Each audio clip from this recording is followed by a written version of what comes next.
Right in the centre of where I live. I have a gym as well, right in the middle of Shoreditch. I've lived here for about 17 years. It's very busy. A lot of people come here for drinks and stuff. It's also quite expensive. This is Cargo, which is a very popular nightclub in the area. Good funk, breaks, hip hop, my kind of music. This wall here has always had very interesting graffiti art.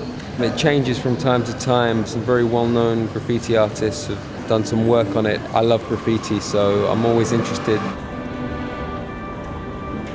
This is a pizzeria just off Hoxton Square. When I was 16, my first job was as a pizza maker. So every time I walk past this place, I always think back to my old job. I've been world kickboxing champion 5 times. This year will be the end of my career. In October, I will go to Macedonia and try to win a 6th kickboxing world title. I fought for the world championship in London twice. One of the times was at the famous York Hall in Bethnal Green, which is a fantastic small venue.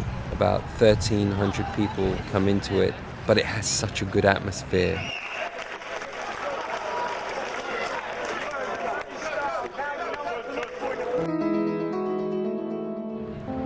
For me, London is a very special place.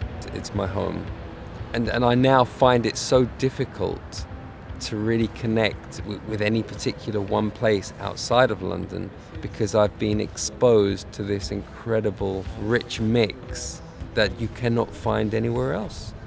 If I could change one thing about London, no traffic and less pollution.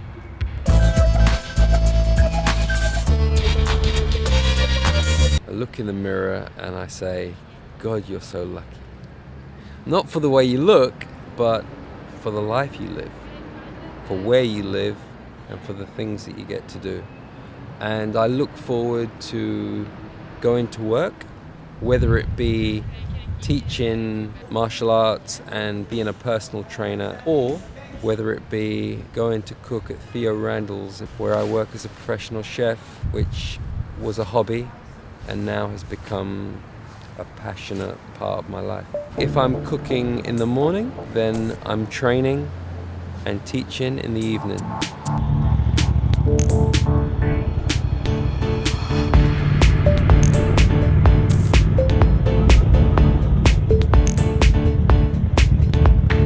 London and sport, what can you say? The parks. How many cities in the world have the amount of open space to be active that London has? It's amazing. London's offering us the opportunity to be as active as we possibly want to be.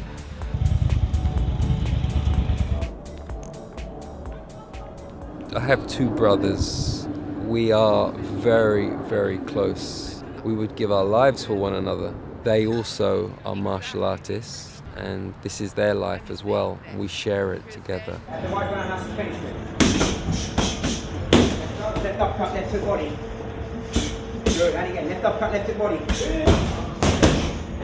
You know what's coming, but it's back. So just duck, full body neck. Let's go, spin back this. I was always interested in physical activity and sport. I've always been competitive. And when I discovered martial arts, it was like this secret that had been kept from me. I was 19, and I said, this is special. This is something that's completely going to change me, and it's going to change my life. I continued, and every day As I got better, it got more difficult because I wanted to achieve more and I wanted to learn more, and I went out there and I tried to gather as much knowledge as I could. And I trained really, really hard, and then I trained even harder.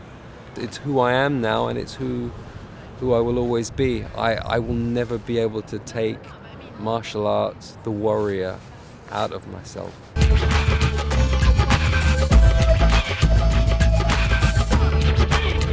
To control others, you must first learn to control yourself. And when you are in a ring, you're essentially trying to dominate and control your opponent.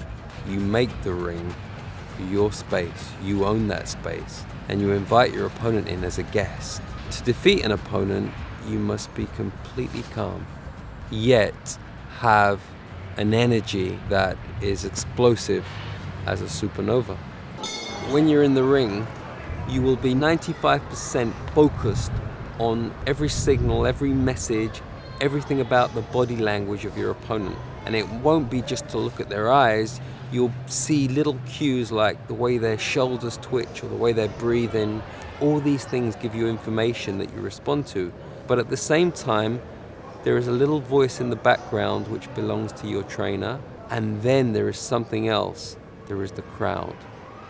And the crowd kind of tells you how you're performing. I am all the time aware of the things that are happening around me, outside of the ring, in the corner. Teaching is a very important part of what I do because not only does it give me the opportunity to share my knowledge and the things that I've learned, but it also allows me to learn from my students. I learn more about myself by trying to teach people to do the things that I can already do, but don't necessarily understand fully. Hazel has been a fantastic student to work with. She's so talented.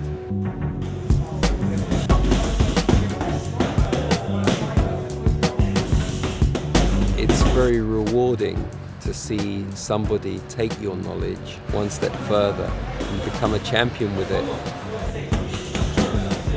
and achieve what she has achieved already. When I started martial arts as a teenager still, I used to think, wow, all these skills that I'm learning, if someone picks on me, I'll be able to disarm them or disable them quickly, and it never happened.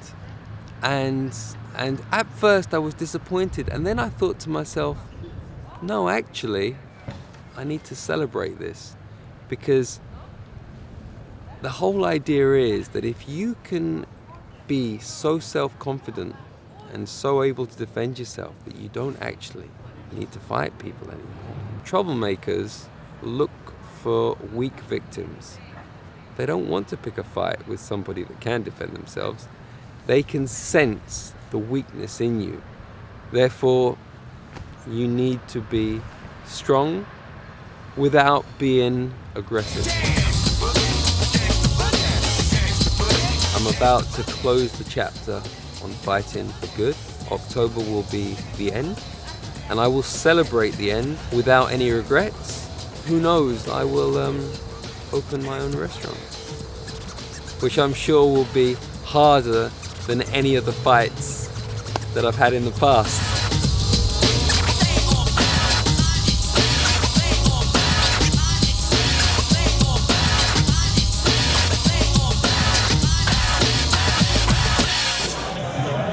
That's how I finish my workouts.